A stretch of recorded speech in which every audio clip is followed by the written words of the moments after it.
Hi అండి, అందరికీ నమస్తే. నేను మీ Rekha. Welcome to Rekha cutie 953 YouTube channel. Friends, అందరూ బాగున్నారా? నేనైతే చాలా బాగున్నాను. హోప్ మీరు అందరూ కూడా బాగున్నారని అనుకుంటూ ఉన్నానండి. ఫ్రెండ్స్, ఇంకా ఈరోజు అయితే మీ అందరితో పాటు ఫ్రైడే రోజు బ్లాగ్ అయితే షేర్ చేసుకోబోతున్నాను. సో ఇంకా ఈరోజు ఫ్రైడే కాబట్టి కొంచెం ఎర్లీగానే స్నానం కూడా చేసేసుకున్నాను. మామూలుగా అయితే బ్రష్ చేసుకొని నేను ఇంకా టిఫిన్ అవి రెడీ చేస్తానండి. సో అట్లా మొన్న ఒకరోజు చెప్పి పెట్టినప్పుడు ఒక ఇద్దరు ముగ్గురు కామెంట్స్ పెట్టారనమాట. అక్క బ్రష్ చేసుకోకుండా అంటే ఫ్రెష్ అప్ అవ్వకుండా వంట అవి చేయకూడదని. సో మనం పొద్దున లేచి ఇంకా స్నానాలు చేసుకొని కూర్చున్నామంటే పిల్లలకి స్కూల్కి టైం అయిపోతుంది. టైంకి టిఫిన్ చేయాలి, నేను ఇంక ఇద్దరికి జడలు వేసి రెడీ చేయాలి, ఇలాంటివన్నీ కూడా ఉంటాయి కాబట్టి నాకు పొద్దున కుదరదనమాట. ఒక్కొక్క రోజు మాత్రం పొద్దున టైం ఉంది అనుకుంటే మాత్రము స్నానం చేసుకొని నేను ఇంకా కిచెన్లోకి వస్తానమాట. ఒక్కొక్క రోజు టైం అడ్జస్ట్ అవ్వదు. ఒక్కొక్క రోజు మెలకువ రాకుండా లేట్గా లేస్తూ ఉంటాను. అంటే 5:30కి లేచానంటే నాకు అన్ని పనులు టైంకి అయిపోతాయి. అట్లా కాకుండా ఒకవేళ మెలకువ రాకుండా కనుక ఒక 6:30 ఆ టైము 7కి అట్లా లేచాను అనుకోండి, ఇంకా ఆ రోజంతా పరుగులు పొందాలి అనమాట. సో అట్లా పరిగెత్తుకుంటూ చేయాల్సి వస్తుంది నాకు ఇంట్లో పనులు అనేది.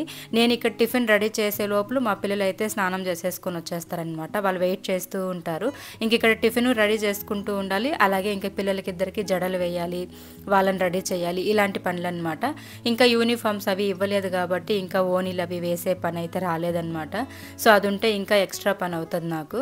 సో అట్లా ఉంటాయండి. దానివల్ల నేను ఏంటంటే డైలీ కూడా నిద్ర లేవగానే బ్రష్ చేసేసుకుంటాను. అంటే థైరాయిడ్ ట్యాబ్లెట్ వేసుకుంటాను కదా ప్రతిరోజు కూడా. సో నిద్ర లేసానే బ్రష్ చేసేసుకొని ఇంకా నేనైతే మామూలు వాటర్తో మొహం కడిగేసుకొని ఇంకా కిచెన్లోకి వచ్చేసి ఇంకా నా పని నేను చేసుకుంటూ ఉంటానన్నమాట. పిల్లలకు పాలు కావాలంటే పాలు కాంచి ఇవ్వడము, లేకపోతే ఆయనకి హాట్ వాటరు, ఇంకా టిఫిన్, ఇలాంటి పనులు చేసుకుంటాను. ఇంకా వాళ్ళు స్కూల్కి వెళ్ళిన తర్వాతనే నేను కొంచెం అంత టెన్షన్ తగ్గించుకుంటాను అనమాట. అది కూడా మళ్ళీ వెంటనే లంచ్ ప్రిపేర్ చేసే పనులు అయితే ఉంటాయి కాబట్టి నాకు వీలున్నప్పుడు నేను ఇంకా చక్కచక్క స్నానం చేసేసుకొని మళ్ళీ లంచ్ ప్రిపేర్ చేసుకుంటానమాట. మళ్ళీ టైంకి ఇవ్వాలి. 11:30కి అంతా మా వారు కాల్ చేసేస్తారు, అయిందా క్యారీకి అని చెప్పేసి. ఎందుకంటే మళ్ళీ ఆయనకి పని ఉంటుంది. మళ్ళీ ఆయన బిజీ అయిపోయారు అనుకోండి ఆఫీస్లో, మళ్ళీ ఇంక ఇక్కడ తీసుకెళ్ళడానికి రారనమాట. మళ్ళీ నేను నడుచుకుంటూ వెళ్ళాల్సి వస్తుంది. అందుకని చెప్పి ఇంకా ఈరోజు వచ్చేసరికి బ్రేక్ఫాస్ట్ అయితేను మా పిల్లలు ఇది ఒక 1 వీక్ నుంచి అడుగుతున్నారు. అంటే స్కూల్ స్టార్ట్ అయినప్పటి నుంచి కూడా అడుగుతూనే ఉన్నారనమాట. ఇది చేయమని మక్రూను ఎగ్ వేస్ట్ చేసిస్తానమాట. నేను ఇంకా అప్పటి నుంచి అడుగుతూ ఉన్నారు. కాకపోతే నేనే ఇంకా వేరే టిఫిన్లు అవి ఇడ్లీ, దోశ ఇలాంటివే పెడుతూ ఉన్నాను అనమాట. ఇంకా ఈరోజు అయితే చాలాసేపు రిక్వెస్ట్ చేసింది మా చిన్నమ్మాయి అయితే, కానే కావాలి ఈరోజు అని. సరే అని చెప్పేసి ఇంకా ఈరోజు ఇదే చేస్తున్నాను. ఇది చేస్తే ఏంటంటే నేను ఎందుకు చెయ్యనంటే కనుక మేము ముగ్గురమే తింటాము. మా వారు ఏంటంటే ఆఫీస్కి వెళ్ళేటప్పుడు ఎగ్ కానీ నాన్ వెజ్ కానీ ఇలాంటివి ఏవి కూడా తినరు. కాబట్టి ఇంకా మళ్ళీ ఆయనకి సపరేట్గా టిఫిన్ చేద్దామంటే వద్దనేస్తారు. ఇంకా బయట వెళ్ళి తింటానులే అంటారు. ఊరికే ఎందుకని నలుగురికి తినేదే చేసేస్తానమాట. కానీ ఇంక ఈరోజు చాలాసేపు రిక్వెస్ట్ చేశారని చెప్పేసి ఇంకా మక్రూన్ ఎగ్ అయితే వేస్ట్ చేశాను. ఇంకా మా పిల్లలు అయితే తినేసి ఇంక వాళ్ళని రెడీ చేసేసాను. స్కూల్కి వెళ్ళిపోయారు. వాళ్ళు స్కూల్కి వెళ్ళిన వెంటనే కూర్చునేసానండి ఇంకా వంటకు రెడీ చేయడానికి. ఈరోజు కొంచెం తొందరగానే చేసేయాలి, పనులు అవి ఉన్నాయి నాకు. సో అందుకని చెప్పేసి ఇంకైతే చక్కచక్క స్టార్ట్ చేశాను అనమాట. ఒక 8:30కి అట్లా కూర్చున్నా. పిల్లలు స్కూల్కి వెళ్ళిన తర్వాత ఇంకా కామెంట్స్కి కొంచెం అట్లా రిప్లైస్ ఇవ్వడము అవి చేసుకున్నాను. ఒక 1/2 అవర్ అట్లా. మొబైల్ పట్టుకున్నామంటే ఇంకా తెలిసిందే కదా, మనకి టైమే తెలీదు. మొబైల్ చూసుకుంటూ కూర్చునేస్తామన్నమాట గంటలు. నేనైతే అదే చేస్తాను. అందుకే నాకు పని ఉన్నప్పుడు ఏం చేస్తానంటే మొబైల్ ఛార్జింగ్ పెట్టేసి పక్కన పెట్టేస్తాను. నా పని అంతా అయిన తర్వాత మళ్ళీ నేను ఇంకా కూర్చుంటాను అనమాట కామెంట్స్కి రిప్లై ఇవ్వడానికి కూడాను. ఇంకా ఈ రీసెంట్ టైమ్స్లో కొంచెం యానివర్సరీకి ఇలాంటప్పుడు ఎక్కువ కామెంట్స్ వచ్చాయి. ఇంకా మొన్న నేను మీరు ఏ ఊరు నుంచి మీరు నా వీడియోస్ చూస్తున్నారో నాకు కామెంట్స్లో షేర్ చేయండి అన్నప్పుడు చాలామంది రియాక్ట్ అయ్యారు. నిజంగా థ్యాంక్ యూ సో మచ్ అండి మీ అందరికీ కూడాను. ఎంత ఓపిక్గా డిస్ట్రిక్ట్తో సహా పెట్టారనమాట. సో నాకైతే చాలా హ్యాపీ అనిపించింది. మోస్ట్ ఆఫ్ ది కామెంట్స్ ఏంటంటే ప్రకాశం డిస్ట్రిక్ట్, హైదరాబాదు, ఇంకా బెంగళూరు, ఇలాంటి ప్లేసెస్ నుంచే, గుంటూరు, ఇలాంటి ప్లేసెస్ నుంచి కామెంట్స్ వచ్చాయి నాకు. థ్యాంక్ యూ సో మచ్ అండి. నిజంగా భలే హ్యాపీ అనిపించింది నాకు ఆ కామెంట్స్ చదువుతుంటూ కూడా. ఇంతమందికి నా వీడియోస్ వెళ్తున్నాయా, ఇంతమంది చూస్తున్నారా అని చెప్పేసి. ఇంకా కూరకంతా కూడా ఒలిచేసాను. ఇదేంటంటే నిన్న మార్కెట్లోకి వెళ్ళామండి. వెజిటేబుల్స్ అన్నీ కూడా తీసుకొచ్చేసానని చెప్పాను కదా మీకు మొన్న నేను. సో ఒక 1 వీక్కి సరిపడా కూరగాయలు అన్నీ తీసుకొచ్చేసాను. అప్పుడు ఈ తోటకూరకు అనేది చాలా బాగుంది అనమాట, ఫ్రెష్గా. ఇక్కడ చూస్తున్నారు కదా ఎంత నీట్గా ఎంత ఫ్రెష్గా ఉందో. సో 2 కట్టలు అయితే తీసుకొని వచ్చాను. తీసుకున్నాను నేను. 20 రూపీస్, 30 రూపీస్ 2 కట్టలు. సో అవి తీసుకున్నాననమాట. ఇంకా ఈ 2 కట్టలు పప్పు వేసి చేసామంటే ఎక్కువైపోతుంది. మళ్ళీ మరుసటి రోజు కంటే ఇబ్బంది పడతారు తినడానికి. కాబట్టి ఇంకా తాలింపు చేసేద్దామంటే ఇంకా సాంబార్ చేయడానికి ఆలోచించాలి ఇంకేం చేయాలని చెప్పి. సో అందుకని చెప్పి డిఫరెంట్గా ఈరోజైతే నేను మీకు ఇంతవరకు మన ఛానల్లో చూపించని ఒక ఆకుకూర కర్రీ అనేది నేను చూపిస్తానండి. ఎంత బాగుండిందంటే టేస్ట్ అయితే చాలా బాగుంది. మా పిల్లలకి మా వారికి బాగా నచ్చింది. సో అంత అంటే హెల్త్కి హెల్త్ మంచిది ఈ కూరాకు తినడం వల్ల. ప్లస్ ఏంటంటే మనం అన్నంలో కలుపుకొని తింటుంటే సూపర్ ఉందన్నమాట టేస్ట్ అయితే. ప్రాసెస్ అయితే ఇక్కడ చూపిస్తాను, చూసేసేయండి. కొంతమంది అడుగుతూ ఉంటారు కదా అక్క మీరు చేసే వంటల వీడియోలు పెట్టండి అని, అందుకని ఇది యాడ్ చేశాను. సో నచ్చితే డెఫినెట్గా ట్రై చేయండి. ఎలా వచ్చిందో నాకు కమెంట్స్ తప్పకుండా షేర్ చేయండి. ఇంకా ఇక్కడ ప్రాసెస్ అయితే చూపించేస్తాను. ముందుగా స్టవ్ ఆన్ చేసి కడాయి పెట్టేసుకొని అందులో తగినంత ఆయిల్ వేసేసుకొని అందులోకి పచ్చిశనగపప్పు, ఉద్దిపప్పు, జీలకర్ర, ఆవాలు ఇవన్నీ కూడా వేసేసి బాగా కొంచెం వేగేదాకా వేయించుకోవాలి. ఇందులోకి ఒక 2-3 ఎండుమిర్చిలు కూడా వేసుకోవాలి. సో కూరాకు చేసేటప్పుడు ఎండుమిర్చి యాడ్ చేసుకుంటే బాగుంటుంది. మెయిన్గా పోపు పెట్టే ఏ దాంట్లోకైనా కూడా ఎండుమిర్చి బాగుంటుంది కమ్మగా. సో ఇంకా ఎండుమిర్చి కూడా వేసి అవి కూడా కొంచెం నల్లగా తిరిగిన తర్వాత మనం సన్నగా ముక్కలుగా కట్ చేసి పెట్టుకున్న ఆనియన్స్ అయితే ఒక 4-5 వేసుకుంటున్నా. చిన్నవి అయితే ఒక 4-5 వేసుకోండి. పెద్ద గడ్డలు అయితే ఒక 3 వేసుకుంటే సరిపోతుంది. అది కూడా నేను 2 కట్టల కూరాకు తీసుకున్నాను కాబట్టి ఈ మెజర్మెంట్. ఒకవేళ మీరు గనక ఒక కట్ట కూరాకుతో ఈ ప్రాసెస్ చేయాలి అనుకుంటే గనక 1 లేదా 2 ఆనియన్స్ సరిపోతుంది. సో ఈ ఆనియన్స్ కూడా కొంచెం లైట్గా వేగిన తర్వాత ఇందులోకి అయితే మనము సన్న ముక్కలుగా కట్ చేసి పెట్టుకున్న వెల్లుల్లి కూడా వేసుకోవాలి. ఇది దంచి వేసుకోవడం కంటే కూడా ఇట్లా ముక్కలుగా వేసుకున్నామంటే మనము కూరలో తినేటప్పుడు చాలా బాగుంటుంది. ఇంకా దాని తర్వాత అయితే సన్నగా కట్ చేసి పెట్టుకున్న పచ్చిమిర్చి అలాగే కరివేపాకు ఈ 2 కూడా వేసేసుకొని బాగా కలుపుకోవాలి. సో ఈ మొత్తం కూడాను మనకి ఆనియన్స్ కూడా కొంచెం లైట్ రెడ్డిష్ కలర్లో వచ్చేదాకా కూడా వేయించుకోవాలన్నమాట. ఇంకా చూసారు కదా ఆనియన్స్ కూడా బాగా వేగిపోయాయి. సో ఇప్పుడైతే ఇందులోకి మనము ఒక 2 సార్లు కడిగి పక్కన పెట్టుకున్న ఆకుకూర అయితే వేసుకోవాలి. నేనైతే కూరాకు మంచిగా ఒలిచేసాను, చూసారు కదా స్టార్టింగ్లో. సో ఒలిచేసిన తర్వాత దాన్ని నీట్గా సన్నగా తరిగేసాను. సో నీట్గా సన్నగా తరిగేసిన తర్వాత దాన్ని అయితే వాటర్లో వేసి ఒక 2 సార్లు కడిగేసి మళ్ళీ ఈ విధంగా మంచిగా చేతులతో నీట్గా పిండేసి అయితే వేసుకోవాలి. ఎందుకంటే ఆ వాటర్ అంతా ఇందులోకి వచ్చిందంటే మరీ ఎక్కువ వాటర్ అయిపోతుంది కాబట్టి నీట్గా పిండేసి ఆకంతా కూడా వేసేసుకోవాలి. నేను సన్నగా తరిగేసుకున్నాను కాబట్టి మనకి తొందరగానే వేగిపోతుంది ఆకంతా కూడాను. కాబట్టి ఇంకా ఇదంతా కూడా బాగా ఈ ఆనియన్స్లోకి అట్లా మిక్స్ అయ్యేదాకా కూడా కలుపుకోవాలి. సో ఇలా మిక్స్ అయిన తర్వాత మళ్ళీ ఇందులోకి టొమాటోలు అయితే వేసుకోవాలన్నమాట. టేస్ట్ అయితే నిజంగా చాలా చాలా బాగుంది. నేను కూడా ఫస్ట్ టైమే ట్రై చేశాను. సో మీరు కూడా ఒకసారి ట్రై చేయండి. ఒక కట్ట ఆకుతోనే ట్రై చేయండి. అది కూడా తోటకూరాకు అనమాట. ఒకవేళ మీకు ఎక్కడైనా తోటకూరాకు దొరికిందంటే మాత్రం ట్రై చేయండి. నిజంగా చాలా చాలా బాగుంటుంది. మీకు బాగా నచ్చుతుంది. పిల్లలు కూడా మంచిగా తింటారు. ఇంకా టొమాటోలు కూడా వేసేసుకున్నాము. ఈ టొమాటోలు కూడా ఇందులోకి మిక్స్ చేసేసుకొని ఇవి బాగా మగ్గేదాకా మూత పెట్టయితే ఒక 5 నిమిషాల పాటు ఉడికించుకోవాలి. సో నేనైతే మామూలుగా ఆకుకూర అనేది మనం సపరేట్గా తాలింపులాగా చేసి పెట్టామంటే పిల్లలు ఎక్కువగా లైక్ చేయరు. అందులో ఈ స్కూల్కి వెళ్ళేటప్పుడు బాక్స్ కట్టాలంటే మాత్రం ఇంకా పిల్లల తల్లులకి అయితే తలప్రాణం తోక్కొస్తుంది. ఎందుకంటే ఏం చేసినా తినరనమాట, రిటర్న్ తెచ్చేస్తూ ఉంటారు. అందుకని చెప్పేసి ఇట్లా ఆకుకూర అనేది మనము తాలింపులాగా కాకుండా ఇట్లా చేసి పెడితే మాత్రం మంచిగా ఇష్టంగా తింటారు. సో ఇంకైతే చూసారు కదా ఆకుకూర అంతా కూడా బాగా మగ్గిపోయిన తర్వాత ఇందులోకి వచ్చేసరికి కొంచెం అంత పసుపు అలాగే కొంచెం అంత ధనియాల పొడికి నేను చూపిస్తున్నాను కదా అంత ధనియాల పొడి వేసుకుంటే సరిపోతుంది. సో ఇందులోకి తగినంత కారం అనమాట. ఆల్రెడీ మనం పచ్చిమిర్చి కూడా సన్నగా కట్ చేసి వేసాం కాబట్టి కారం చూసుకొని మీరైతే వేసుకోండి. అండ్ ఈ 3 కూడా వేసిన తర్వాత బాగా మిక్స్ చేసేసుకోవాలి.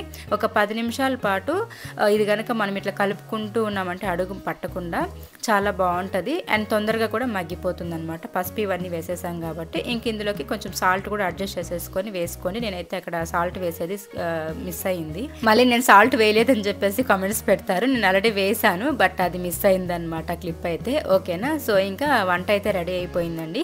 రైస్ కుక్కర్లో అంటే కుక్కర్లో అయితే ఇంకా రైస్ పెట్టేశాను. ఇంకా కూర కూడా రెడీ అయిపోయింది. దాని తర్వాత ఇంక ఇక్కడ వచ్చేసరికి నేను ఏమేమి లంచ్ బాక్స్ కోసం వేస్తున్నానని చెప్పేసి అయితే ఇక్కడ చూపిస్తాను, మీకు చూసేసేయండి. సో ఇంకా ఈ రోజు లంచ్ అయితే ఇదండి. ఇంకా దీంతో పాటు మార్నింగ్ చేసిన ఎగ్ అండ్ మక్రోని పాస్తా ఉన్నింది కదా, సో అది కూడా ఉన్నిందనమాట. పిల్లలు ఆల్రెడీ మార్నింగే చెప్పేసి వెళ్ళారు అది కూడా మాకు కావాలని. సో ఎట్లా నేను ఎక్స్ట్రాగానే చేస్తాను కాబట్టి మీకు తెలిసిందే నా చేయి పెద్దదన్న విషయం. ఇంక అట్లా మిగిలింది సరే అని చెప్పేసి ఇంక వాళ్ళు అడిగారు కదా అని చెప్పి వాళ్ళిద్దరికి కూడా బాక్సులకి వేసేసాను. అది కొంచెం తింటారు అండ్ రైస్ కొద్దిగా తింటారనమాట. సో ఇంకా ఫ్రెండ్స్ కూడా ఉంటారు కాబట్టి ఫ్రెండ్స్ కూడా షేర్ చేసుకొని తింటారనమాట. వాళ్ళది వీళ్ళు వీళ్ళది వాళ్ళు అట్లా. ఇంకా అట్లా మక్రోని అలాగే ఇంకా ఆకుకూర ఇంకొకటి ఏంటంటే నేరేడు పళ్ళు అండి. ఇవి ఓనర్ ఆంటీ వాళ్ళు ఇచ్చారనమాట. వాళ్ళకి మాన్లు ఉన్నాయి. ఇవి పెద్ద నేరేడు పళ్ళు అంటారు కదా అవి. సో మా సైడ్ అయితే అల్లి నేరేడు పళ్ళు ఏదో అంటారు. మీ సైడ్ ఏమంటారో కామెంట్స్లో షేర్ చేయండి. ఇంకా ఇవన్నీ అనమాట. తర్వాత దగ్గరుండి చూపిస్తానులేండి ఏమేమని చెప్పి. ఇంకా వీటన్నిటితో పాటు పెరుగు కూడా ఇద్దామని చెప్పేసి పాలైతే 1 లీటర్ తీసుకొచ్చారనమాట. మార్నింగ్ చూసారు కదా స్టార్టింగ్లో వీడియోలో. పాలు అవి కాంచి సపరేట్ చేసేసి తాగడానికి సపరేట్గా, ఇంకా పెరుగు వేయడానికి సపరేట్గా అయితే నేను ఇంకా కాంచి సేమిరి వేసాను. కానీ అది పెరుగు అయితే అవ్వలేదన్నమాట మధ్యాహ్నంకి. అంటే నేను వేసింది 10:30, 11 ఆ టైంకి వేసాను. ఇంకా 12:30కి అంతా ఎక్కడ అవుతుంది చెప్పండి. ఇంకా అది నైట్కో రేపు మార్నింగ్కో అయ్యేలాగుంది చూస్తుంటే. సరే అని చెప్పేసి ఇంకా కొంచెం ఊరగాయ కూడా పెట్టాను. టొమాటో ఊరగాయ అంటే పిల్లలకి ఇష్టము కాబట్టి అది కూడా మనం ఇంట్లో చేసింది కాబట్టి ఇష్టంగా తింటారని చెప్పేసి పెట్టాను. దేంట్లో కావాలంటే దాంట్లో కొంచెం కొంచెంగా తినేసారంటే కడుపు నిండా బాగుంటుంది కదా అని చెప్పి. ఇంకా గులాబ్ జామ్ మొన్న చేస్తున్నాను కదా ఆయన బర్త్డేకి అని చెప్పి, అది ఒకటి మిగిలినింది. చిన్నమ్మాయికి ఇష్టం అనమాట. సో అందుకని చెప్పేసి ఇంకా ఒకటి ఉంటే తనకి వేసాను. పెద్దమ్మాయి అయితే పెద్దగా ఏం లైక్ చేయదు. అందులో ఒకటే ఉంది కాబట్టి నాకు వద్దులేమో పాపకి ఇచ్చేయని చెప్తుంది అనమాట. మార్నింగే చెప్పింది. ఇంకా మార్నింగే నేను కనుక్కునేస్తానండి. పిల్లలు స్కూల్కి వెళ్ళేటప్పుడు నేను మీకు ఏం కావాలి మధ్యాహ్నం లంచ్కి అని చెప్పేసి అడుగుతాను అనమాట. వాళ్ళు చెప్పిన తర్వాత చేస్తాను. ఈరోజు ఆకుకూర అని చెప్పాను అనమాట. బట్ దాంతో ఎలా చేస్తానని అయితే చెప్పలేదు. అందుకే ఇంక ఇట్లా వెరైటీగా చేస్తాను. సో ఇంకా ఇవన్నమాట ఈరోజు మా పిల్లలకి లంచ్ బాక్స్ అయితే. ఇన్ని రకాలైతే చక్కచక్క మార్నింగే చేసేసాను. ఇంకా ఇంట్లో పనంతా చేసేసాను అనుకోండి. ఈ వంట చేసిన గిన్నెలు కడగడము, తర్వాత స్టవ్ కడగడము, ఇంకా ఇంట్లో ఒకసారి మార్నింగ్ నిద్ర లేవగానే ఒకసారి చెత్తలు ఊడుస్తాము. దాని తర్వాత లంచ్ అంతా అయిపోయి ఇంట్లో పనంతా అయిపోయింది అనుకున్న తర్వాత ఇంకొకసారి చెత్తలు ఊడ్చేస్తాను అనమాట. అట్లా లాస్ట్ అండ్ ఫైనల్గా చెత్తలు ఊడిస్తేనే నాకు ఇంట్లో పనంతా కంప్లీట్ అయినట్టు ఫీలింగ్ వస్తుంది, సాటిస్ఫాక్షన్ వస్తుంది అనమాట. అందుకని చెప్పేసి అట్లా చేస్తూ ఉంటాను. ఇంకా మళ్ళీ ఈవినింగ్ చెత్త ఉంది అనుకుంటే తోస్తాను ఒక 5-5:30కి. చెత్త లేదు నీట్గానే ఉంటుంది అంటే నేను ఒక్కదాన్నే ఉంటాను కదా ఇంట్లో. వాళ్ళందరూ ఈవినింగ్ 5-5:30కి వస్తారు కాబట్టి సో నీట్గా ఉంది అనుకుంటే ఇంకా అలానే పెట్టేస్తాను అనమాట. సో అది ఇంకా పిల్లలకైతే బాక్స్లోకి వేసేసి అక్కడ పెట్టేస్తాను, లంచ్ బ్యాగ్లోకి పెట్టేసి. ఇంకా ఆయనకి కాల్ చేశాను అనమాట. ఆయన వచ్చేలోపు ఇంక నేనైతే ఇవి మిగిలాయి కదా కర్రీస్ అవన్నీ తీసి చిన్న చిన్న గిన్నెల్లోకి అయితే వేసి పక్కన పెట్టేసేసి ఇంక ఇవన్నీ కూడా కడిగి వేసేస్తాను అనమాట.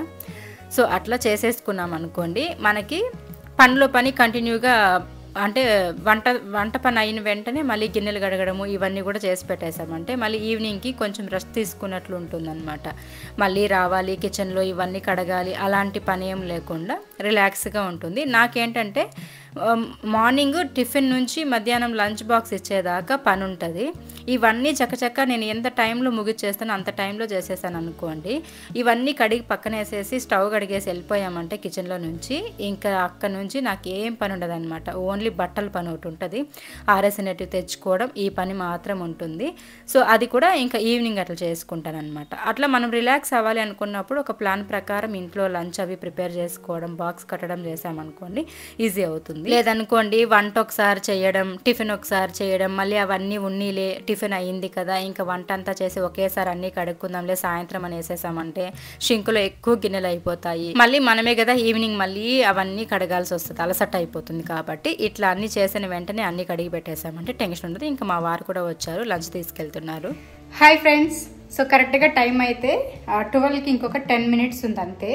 సో 12కంతా ఆల్మోస్ట్ అన్ని పనులు అయిపోయింది. ఇంకా లంచ్ కూడా ఇచ్చి పంపించేసాను. ఇప్పుడైతే మా వారు వచ్చారు చూసారు కదా, సో ఇచ్చి పంపించేసాను. ఇంకా కిచెన్ కూడా క్లీన్ అయిపోయింది. సో ఇంట్లో వర్క్ అంతా కంప్లీట్ అయిపోయిందండి. ఇంకా తీసుకెళ్ళి కొన్ని ఈరోజు బట్టలు ఉన్నాయన్నమాట, అవి అయితే తీసుకెళ్ళి ఆరేసేసి పైన నిన్న ఆరేసాం కదా, నిన్న ఎక్కువ ఉన్నాయి కాబట్టి చేత్తో ఉతికానని చెప్పాను కదా. సో అవి ఇంకా బెడ్షీట్స్ పొద్దున్న బెడ్షీట్స్ అన్నీ ఉతికి వేసాను. సో అన్నీ కూడా తీసుకొచ్చేసి ఇంక ఇవి ఆరేసేసి వచ్చేసామంటే ఇంకా వాటిని మడిచిపెట్టేస్తే ఇంట్లో పని అయిపోతుంది. బట్ అవైతే కాస్త చల్లారిన తర్వాతనే మడుస్తాను. బట్టలు అనేది మనం ఎండకేసినప్పుడు కొంచెం చల్లారిన తర్వాత మడిచిపెడితే మంచిది, వేడి మీద పెట్టడం కంటే కూడాను. సో ఇప్పుడైతే మిద్దపైకి వెళ్ళేసి ఎండ అయితే బాగా వస్తుంది, బట్ గాలి ఎక్కువగా ఉంది. ఇంక ఈ బట్టలు ఉన్నాయి కొన్ని, అవి ఆరేసేసి అవి తీసుకొచ్చేస్తే ఇంక ఇంట్లో వర్క్ అంతా కంప్లీట్ అయినట్టే. సో ఈరోజు మీరేం స్పెషల్ చేశారు మీ పిల్లలకి లంచ్ బాక్స్కి అని చెప్పేసి కామెంట్స్ షేర్ చేయండి. నా బండి ఇప్పుడే రూట్లోకి వస్తుంది అనమాట. అంటే ఇన్ని రోజులుగా కొంచెం బద్ధకంగా అలా ఉన్నాను కదా, స్కూల్ స్టార్ట్ అయినప్పటి నుంచి ఒక 2 రోజుల నుంచి బండి రూట్లోకి వస్తుంది. టైంకి చక్కచక్క అన్నీ చేసేయడం, అట్లా ఇంట్రెస్ట్ ఎక్కువ వస్తుంది అనమాట రోజు రోజుకి. ఇన్ని రోజులు అలవాటు తప్పినింది కాబట్టి టైం అంటూ లేదా ఎప్పుడు పడితే అప్పుడు చేసుకొని తినేవాళ్ళం, లేట్ అయినా పర్లేదు పిల్లలు ఇంట్లోనే ఉంటారు కదా అని. బట్ ఇప్పుడు స్కూల్కి టైం అంటే టైం కాబట్టి చకచకా చేసి పెట్టాలి కాబట్టి ఇంకా 11:30 12 లోపల వచ్చేస్తారు ఆయన, లంచ్ రెడీ అయిందా అని కాల్ చేస్తారనమాట. సో అట్లా భయంతో చకచకా చేసేస్తూ ఉంటాను. సో మీరేం స్పెషల్ చేశారో కామెంట్స్లో షేర్ చేయండి, ఓకేనా? ఇప్పుడైతే వెళ్ళి బట్టలు ఆరేసేస్తాను. సో చూసారు కదండి, ఇది ఈ రోజు వీడియో అయితే. హోప్ మీకు ఈ వీడియో నచ్చిందని అనుకుంటూ ఉన్నా. నచ్చితే మాత్రం తప్పకుండా లైక్ చేయండి, షేర్ చేయండి, కామెంట్ చేయండి. అండ్ ఫస్ట్ టైం మన ఛానల్ని ఎవరైనా చూస్తున్నట్లయితే ప్లీజ్ సబ్స్క్రైబ్ చేసుకొని పక్కనే ఉన్న నోటిఫికేషన్ బటన్ కూడా ఆన్ చేసుకోండి. సో ఇవన్నీ నా లైఫ్ స్టైల్ వీడియోస్ అయినా కూడాను అట్లీస్ట్ మీలో కొంతమందికైనా ఇవి యూజ్ అవుతాయి, కొంచెం మోటివేషనల్గా ఫీల్ అవుతారు. అండ్ పనులన్నీ టైంకి చేసుకుంటే ఒక పర్ఫెక్షన్ అనేది ఉంటే బాగుంటుంది ఇంట్లో అన్న థాట్తో నేను ఇవన్నీ చూపిస్తూ ఉంటాను. నచ్చితే తప్పకుండా లైక్ చేయండి, షేర్ చేయండి, కామెంట్ చేయండి. Thank you friends, bye.